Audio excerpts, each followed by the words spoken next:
Hey guys, Sean T. Phillips here with my November 28th DVD update, where I talk about all the DVDs and Blu-rays I've gotten over the last 2 weeks or so. Like I always say, guys, you enjoy these updates, definitely give this video a thumbs up. Leave me comments below what you guys thought of the titles I checked out this update, any titles coming up that you guys would like me to review for future updates, and some of the things you guys have picked up recently.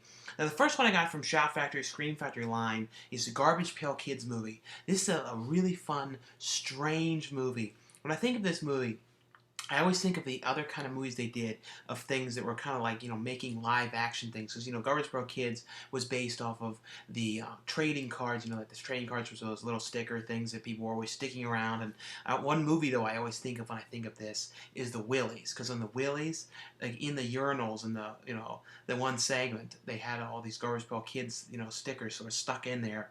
But I always think of, too, when I think of this, I think of the My Pet Monster movie, which was another weird live action movie, which was more of a direct-to-video one. The Popples live-action movie. Those are two ones that I always think of when I think of this.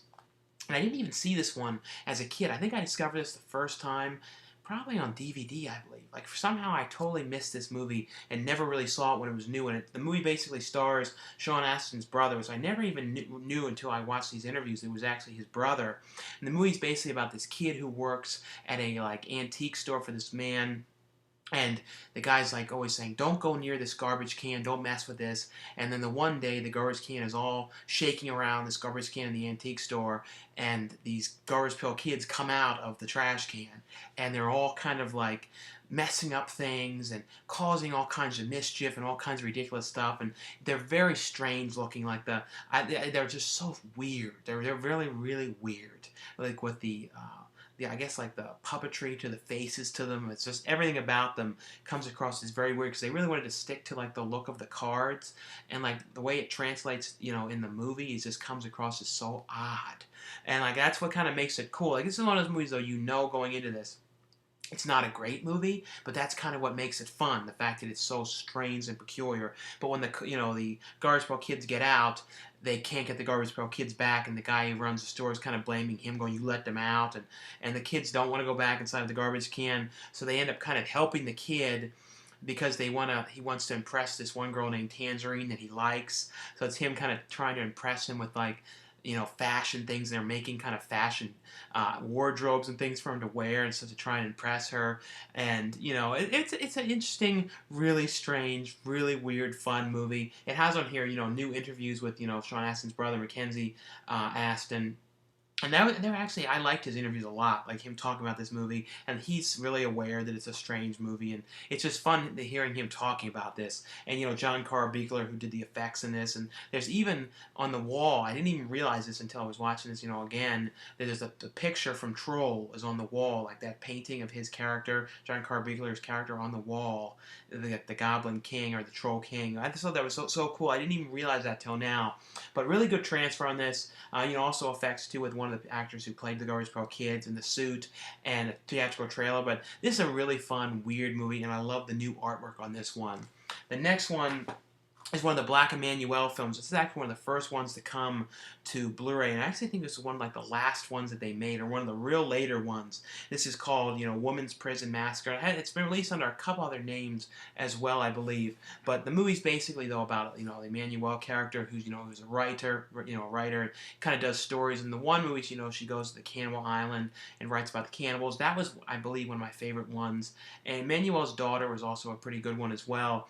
But this one is basically about her in prison, and she's been arrested and falsely claimed for something she didn't do, and her trying to figure out how she's going to get out. But at the same time, there's a bad girl gang kind of thing there with the one who's kind of the head of the prison, who's kind of making her life miserable, giving her all kinds of problems in there. And it's one of those kind of women in prison kind of movies, a little bit like the Linda Blair kind of movies that they made later on. It's not the all-time greatest movie, but I do like it. I also really like the music in it. And I was listening to this, thinking, this music reminds me of something else. And I was, thinking forever, what was it like, the theme in this movie? And I was like, oh, it's a little bit like the second Necromantic movie for some reason. If any of you saw this, let me know if you kind of feel the same way, that it kind of has, a similar vibe to it, because it's got that dun-dun-dun-dun-dun-dun-dun. It was almost like Necromantic watched this and kind of, got inspired or something. Because it was reminding me of it, a whole lot. But basically, though, what happens when it becomes a whole nightmare is this bad guys that are like these, criminals and killers and things like that. They're being transferred to another jail, end up getting into the women's prison jail. Like, they have to stop them over there at night because having all these problems, and these guys go in there and kind of wreak havoc on the prison, and all kinds of bad stuff goes on, and they kind of have to survive with, Emmanuel's character to survive with all these terrible guys in there doing awful things. That's essentially what the movie is, but it has, a good transfer on this, and I don't know, I like this. Like I said, it's not a perfect movie, but it's cool. Hopefully, down the line too, like Emmanuel and the Cannibals and some of the other ones come out to Blu-ray as well. Now, the next one from Lionsgate, this is one that I really was looking forward to seeing. I thought the trailer to this looked really good, and I also watched everything Elijah Wood is in, and really liked the movie that he was in a year or so back, Open Windows, and I like a lot of the indie stuff that he does. He does some really fun, different kind of indie movies, and this movie stars Cooties. The movie's called Cooties, and it's basically about Elijah Wood, who really wants to be a writer.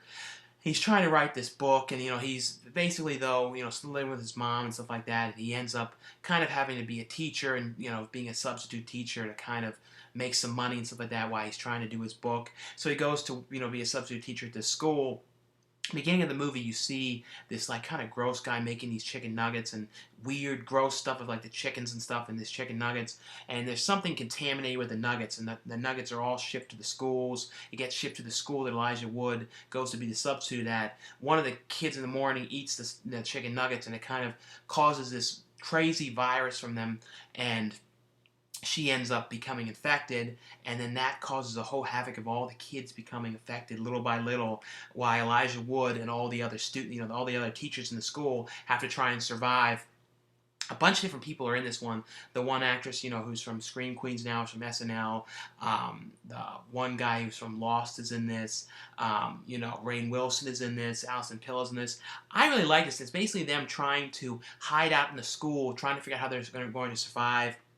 And they're essentially like, thinking, it kind of has a vibe, a little bit of Return of the Living Dead too, because it's kind of like they're stuck in there, and then people who come by, they kind of get swallowed up, just like Return of the Living Dead. Like, the kids end up attacking the parents, and I don't know, I thought this was a really fun movie. I will say the only complaint that I had was, at the end of the movie, I felt like a little bit, they weren't 100% sure where to go at the end, like with the ending and things like that. That was the only thing I will say, was it was kind of like, that was the only complaint I had, was like at the end, they just didn't seem like they were 100% sure where to go with this. But it has on here a bunch of features. Like I said, it has an alternate ending on here, a commentary track, making of, deleted and extended scenes, a whole lot of deleted scenes. But I like this movie. I thought this was a really fun movie. It's them trying to figure out exactly what has caused this virus, if there's any way to fix it, and kind of basically just trying to survive in the school. So it's got like a zombie kind of, it's basically the kids are zombies or infected, something's going on with them. But I really enjoyed this. I thought this was a really fun movie. The next one is Eli Roth's new movie, and this is actually a remake of a movie I feel like not that many people have seen, called Death Game. This came out a long time ago, 2004, from a weird company called Cinema Pops. I don't think this company's been around. I don't know if they even released anything else, but it's a movie starring Colleen Camp and Sandra Locke, and it was actually a pretty cool movie, because when I saw the trailer for this, Knock Knock, I was like, wait a minute, I've seen this movie before, and then I looked into it and realized that it was a remake of Death Game, in parts, because there's Eli Roth changed a couple little things in this, and modernized it as well.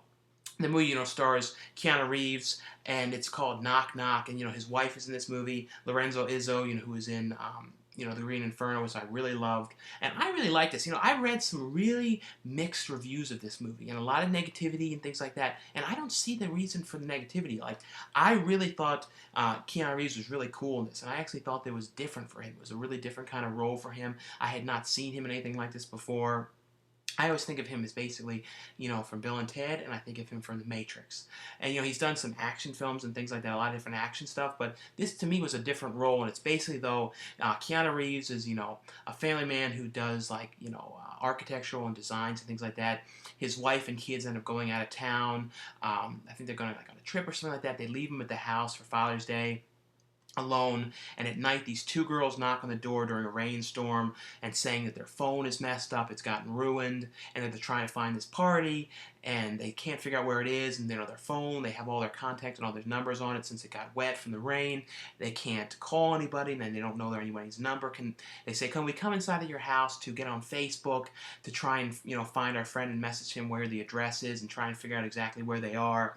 And essentially, though, when these girls come in the house, they start to pretty much hitting on him and kind of like really flirty and really like they really want to be, sleep with Keanu Reeves' character, and really egging him on and egging him on more and more and being super flirty and saying they want to dry their clothes and all this stuff and getting in robes and all this. And essentially what the movie is him ends up, and this is early on in the movie, what he ends up doing with them, what ends up happening, and then the repercussions of by doing this, these girls have basically go and little by little make things in his life go terribly bad. And that's essentially what the movie is. And that's all I really want to say on the movie.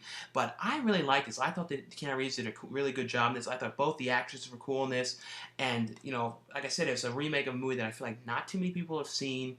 I feel like probably hardly anyone's seen it. So I remember, like, when I first saw this, remember really liking this, and I thought that it actually, as a remake too, really works good. And I like Eli Roth's movies. I know some people give him like crap and stuff like that. I've never disliked any of his movies. I've always really liked them. I love The Green Inferno. I thought that was my favorite movies that I've seen in a long time for that kind of movie, and I thought it was a cool cannibal movie. And I thought this was really cool as well. It's not his all-time greatest movie or anything like that, but I really did like this. I thought this was cool and definitely worth watching. It has on here too an alternate kind of extended ending, which I thought you definitely guys should watch that. And it has on here a commentary track as well and a making of. But like I said, I really dig this movie. I thought this was really cool. And like I said, I know it's got mixed opinions, but I don't see the reason for the mixed opinions with it. The next one from Paramount is the latest, Mission Impossible film, Rogue Nation. And I hardly remember the last movie. I remember really liking it. I've seen all the Mission Impossible movies, and I forgot how long ago the first one came out. But this is essentially, the group that, Tom Cruise works for. And I remember when I saw this in theaters too, I was thinking, this is going to be a little hard for me to explain. But basically, the group that he works for has become basically shut down, and he's been kind of like exiled from the whole business and things like that. And things have gone really wrong for Tom Cruise's character, and things have gotten really messed up. And they're basically, he has to try and fix things and also try and keep from a really bad thing happening to the group that he's with and like causing a huge like like I said, it was very hard for me to explain. And like all I really remember when I was watching this too is this really cool sequence with him in the water and like dropping down into this thing, and that's essentially all that I remember in it. Like I said, this wasn't as cool as some of the other ones. I will say that, like Ghost Protocol, I really liked. I thought the sequences too with him like on the building side were really cool.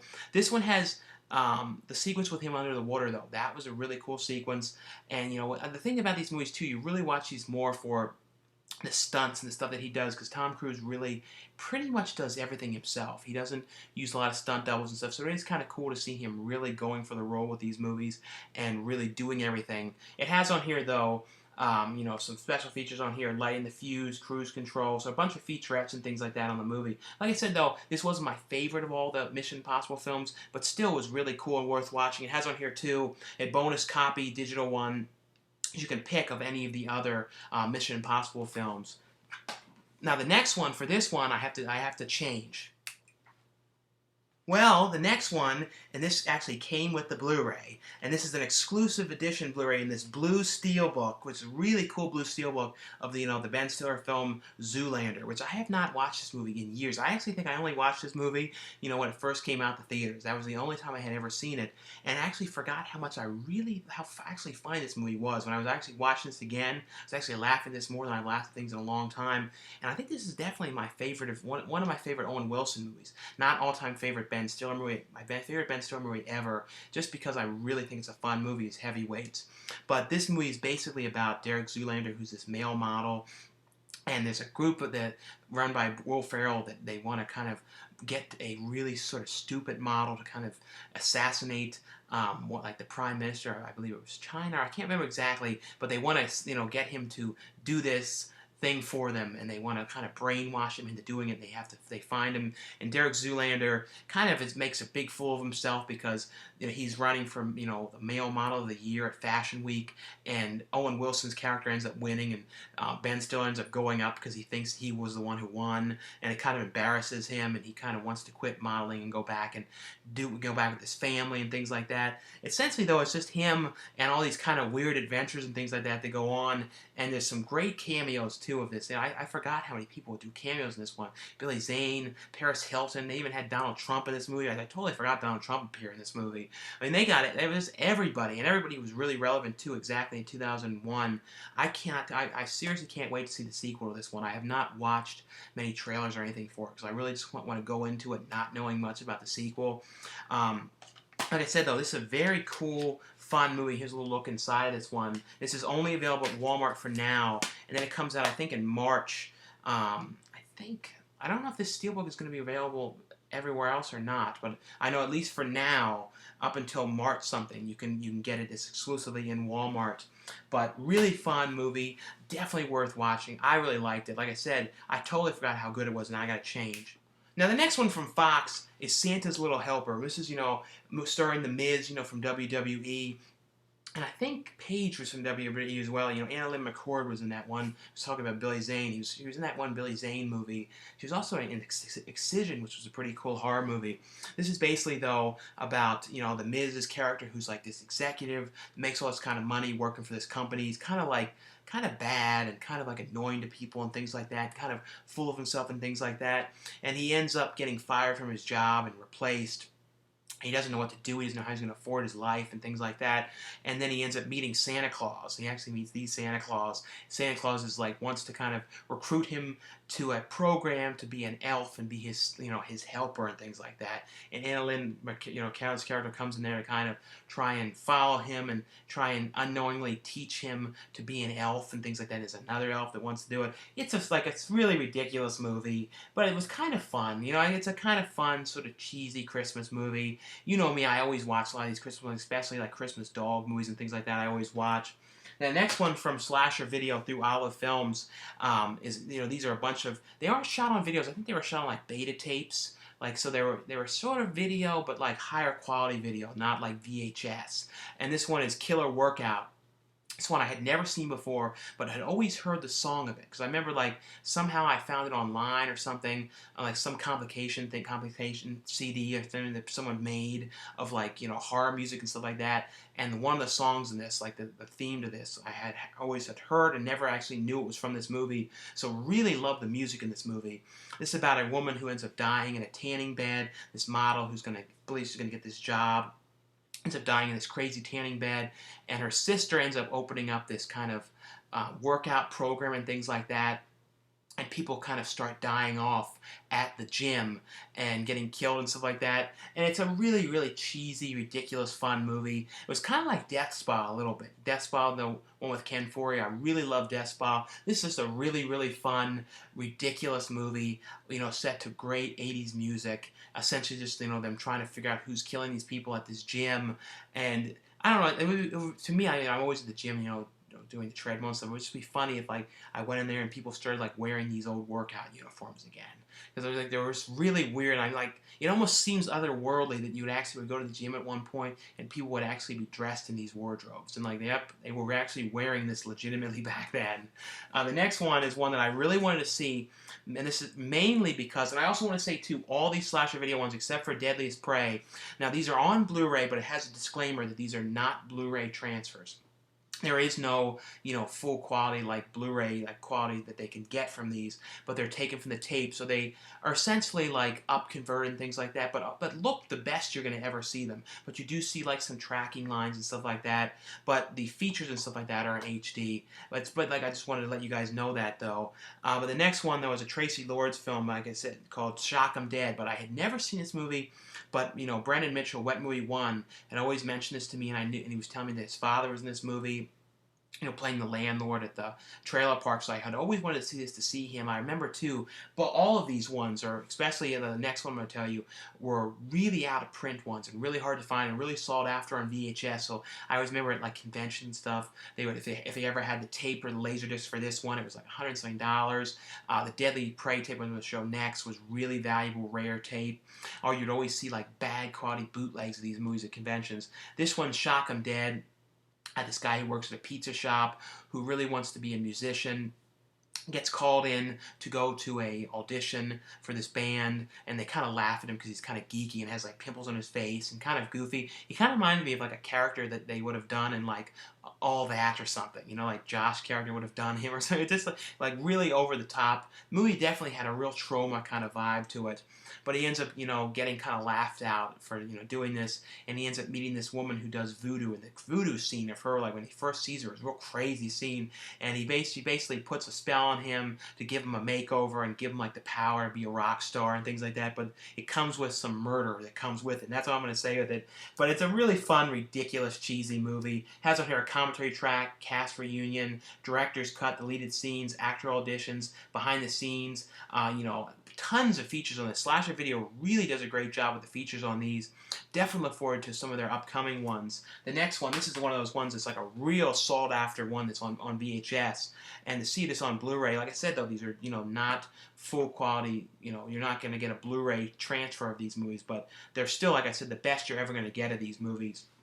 This one has a bunch of people in this. Karen Mitchell, who's in that one that maybe Slasher Video will put it out, called Memorial Valley Massacre. It's a really weird one. I always really love that movie. It's a terrible movie, but a really fun movie. But I always think of him from that movie. And this is called The Deadly Prey, like a really cheesy action film.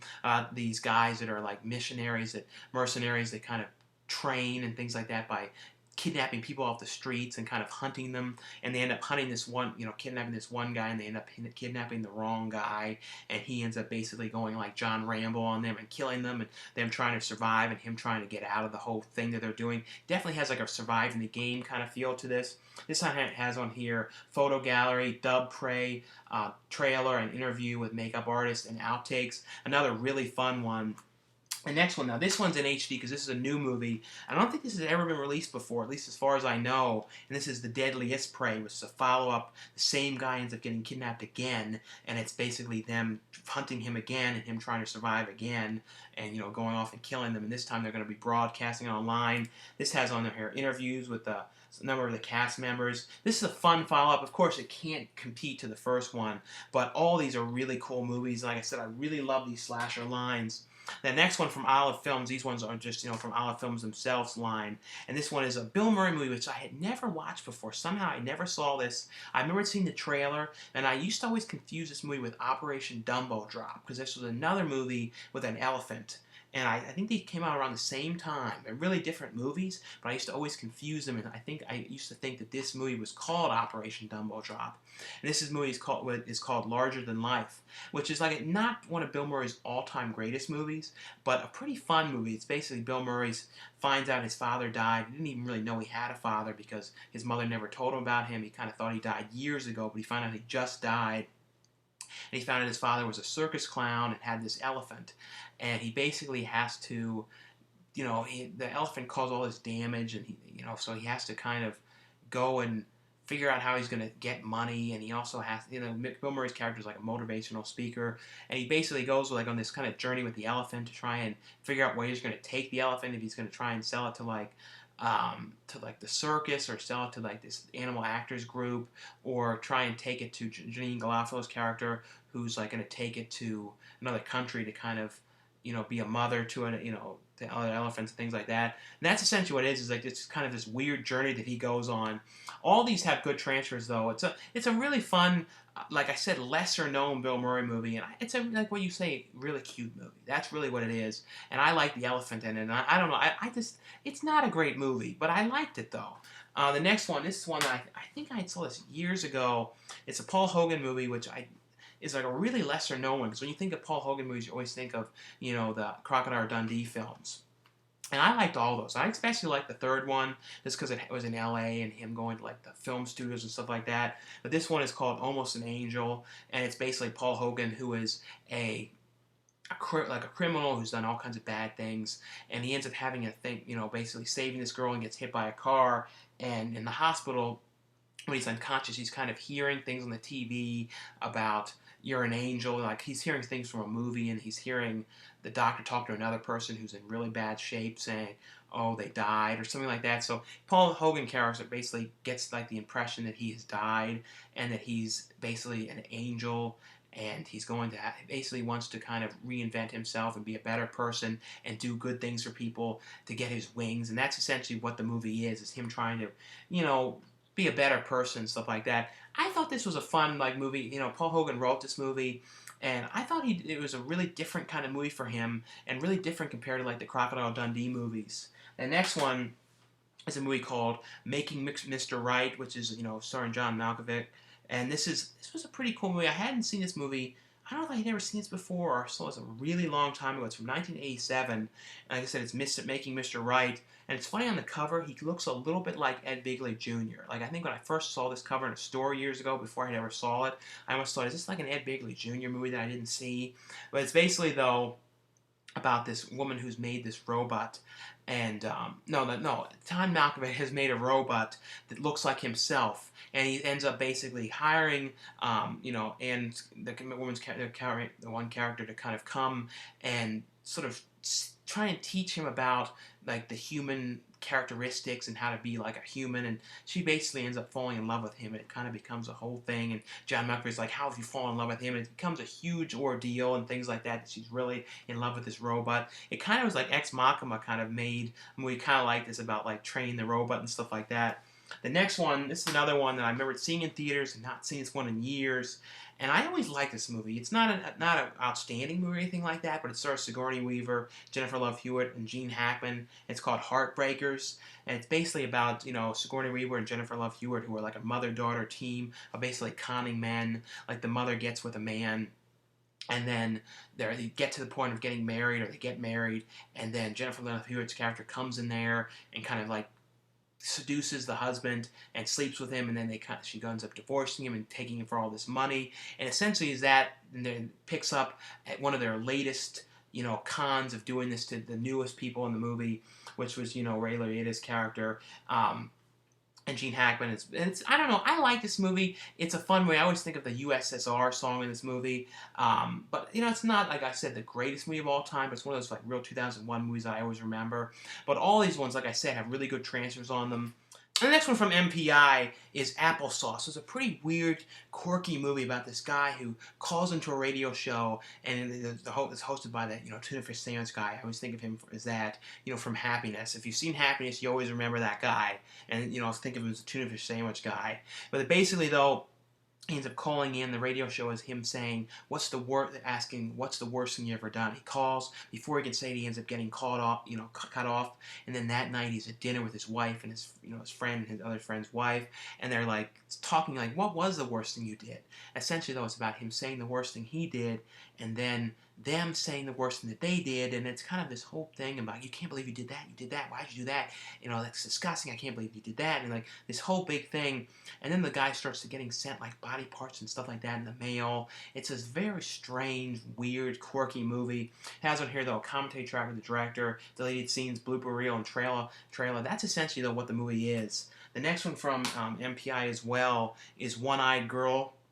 This is basically about a guy who works at like a center for people who have like depression or mental issues and all kinds of different problems and stuff like that. But like the guy himself has all kinds of issues, and he's going through drug problems and all kinds of issues.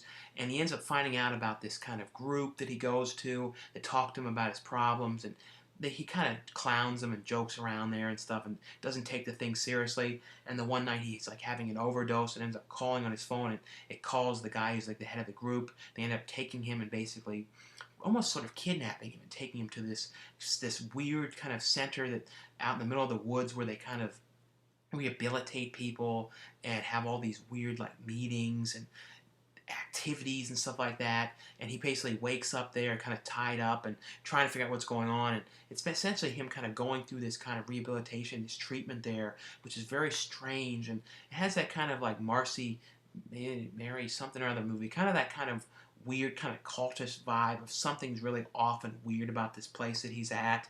And that's essentially what it is. It's a really interesting sort of weird movie. I was in here a commentary track, featurettes on the movie as well. But that's essentially what it is. It's kind of a weird cult thing that he ends up going into. The next one, now these ones are really cool. These are from MPI as well. And this is the Merv Griffith Show from the 70s and 80s. There's also one from the 60s as well. And this is essentially, the Merv Griffith Show. As I had, seen like clips of this and stuff like that on YouTube and stuff like that. And essentially, though, it's, just a bunch of episodes of the show. It's a lot of different people. I was watching through a bunch of these, especially the ones on the 80s with Jim Henson and Frank Oz. So I really liked that one with him, talking to the Muppets. And, it has on here, though, like George Clooney, Brooke Shields, Ronald Reagan, Jerry Seinfeld, like really early Jerry Seinfeld, appearance on this. This one has, like, Gene Wilder, Bette Davis, Lucille Ball, Steve Martin, Farrah Fawcett. Has a whole bunch of different stuff. The Golden Girls, really great sets. They're both 4-disc sets. Really cool if you guys know the show, or like really like retro interview shows and stuff like that. I would definitely recommend picking these up. Have a bunch of different extra features on them as well, extra interviews and stuff like that. But I really like these. These are really cool and fun interviews, and he also, a lot of them too, one of the few people I've ever seen when he interviews people like standing up. Like, I don't know, like they're both standing up together. Like, you don't see them that much, and they have like a dummy mic, like holding it. They're kind of holding it real low, and I don't know. It was just kind of funny to me, like, because you could tell that mic wasn't doing anything, or if it was like, why was it down so low and like moving around like that? I don't know. It was just funny to me. The next one from PBS. This is like a Nova documentary called Arctic Ghost Ship, and I will admit, something about this was kind of creeping me out a little bit. Like, I don't know, like, something like the reenactments and stuff were like kind of creepy. Like, sometimes these things creep me out. And like, it's another thing too where it's like, these things, these documentaries, you learn more than you do in school. At least I personally have, of things I never knew about, or never heard about in my life. And like, this is basically about these 2 ships that ended up going missing, and they never knew what happened to them. And in the 1800s, and they never knew where they were. They believed that they had sunk, but they didn't know what happened to the people. And there was all these kind of stories about them, and kind of where they believed they were spotted, some of them, and they thought that something had to do with cannibalism and them eating each other. And these bodies that they found, they couldn't figure out exactly. There's all these mysteries behind it. It's basically, though, about a team trying to track down the ships, and like with this sonar system that they send through the water, trying to find them. It has like reenactments, though, about the boat, and just like when the way they're talking about it. And they also show these footage of like the mummies of the bodies and stuff like that. It was really creepy, footage of that, because they were really well preserved. But this is a really, really well-made documentaries. Like I said, I really like a lot of these PBS things. They have like an old school vibe to them too. But like I said, this was very creepy. Like, for some reason, it was creeping me out. It kind of reminded me of like Unsolved Mysteries. Like, those Unsolved Mysteries ones always creep me out really bad. The next one's from Blue Underground. I have to cover these up because there is nudity on these, so I put a thing over them.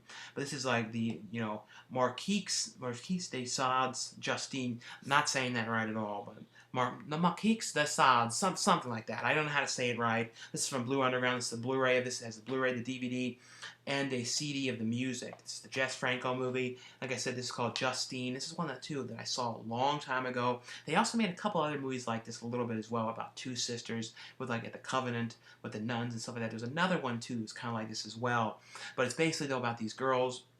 Their parents die, and they're staying with they're going to school with the nuns, like a Catholic school where they sleep there. And since the parents died, they can't afford them. So the one sister ends up leaving and going and basically becoming a prostitute. The other sister can't do that kind of a life. Kind of goes around and trying to like survive, and going like with different people, and all the people are kind of deviants and stuff like that, and these weird kind of encounters and things like that happen to her.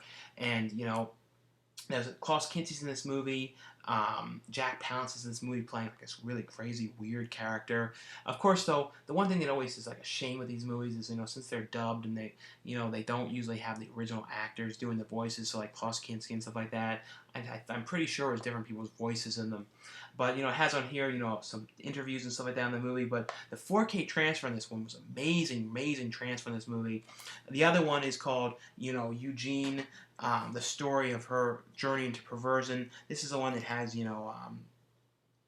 who was it? Christopher Lee is in this movie, guest starring in this movie, and I was reading about this one, like, he didn't know this was sort of like a slightly, it's not really, these day and age, it's hardly even that out there, but at the time, it was sort of shocking, because this was pretty early. This came out in like 1970, so shot in 1960. Now, it was right around the time when they kind of started getting a little bit more shocking with like mainstream releases, right around that time. This is basically, though, about this, they basically talk this father into letting her daughter come and stay with this one's brother and this girl, and they kind of become fascinated with the girl, and it's kind of like sex stuff and all this stuff that's going on, like these weird things, and they kind of have their own like reason for bringing her there, and like, I don't know, it wasn't to me as good as Justine. I couldn't get into this one as much as Justine, though. Really pretty good movie. Kind of reminded me of Mark of the Devil a little bit, even though it wasn't really like that too much. It just had that sort of vibe to this one. But really, really good transfer on these. This one also has the soundtrack to the movie as well. The next one from Anchor Bay is Grace of Monarch, and this is basically about Grace Kelly, but it's not really. It's not. It's not really a real thing. It's like based on her, but they kind of changed around stuff about her. So it's kind of like her character, or her as a person, but like an alternate reality of things like that. That's really what it is. It's kind of like an alternate thing about when she ends up getting married to this guy who it's kind of changing around her career and messing things up, and she isn't able to work and do things just like she is because she has all these commitments and things like that. And it's about basically Alfred Hitchcock offering her this movie role for what was the movie for? It was for I think Marnie, and that's essentially what it is like showing the reason why she didn't do this movie, but it's not really real. It's kind of an alternate take on it. Nicole Kidman was pretty good in this. Franklin Guller's in this movie. Tim Roth's in this movie. It's an interesting, well-acted movie. But it's just kind of weird, like I said, because it's not like a true story. It's kind of like her character, but not exactly. And then the last one here is a really cool, interesting show from like a show that was on PBS in the 70s. I think it was only on for like 1 year. It's called The Great American Dream Machine. And it's kind of like a sketch show, political commentary, like skit kind of early kind of SNL kind of vibe thing. Has on here like Henry Winkler, Chevy Chase, Penny Marshall, Charles Grodin. And it's like I said, it's essentially like these skits and stuff like that. And it kind of like went for it. It was a little bit different and out there for the time. The kind of content, the subject stuff that it covered. It's on here, it's a 4-disc set. Has on here though 12 hours of comedy and more than 90 sketches, additional sketches. But it's an interesting, weird thing. I don't know anything about it though, to be honest. Like I can't really tell you like the history of it because I had never heard of this show in my life before. But it's an interesting like early sketch show that kind of went there. At least from the ones I was watching, it was like that. Anyway though, guys, thanks again for watching and subscribing, and I'll see you guys later.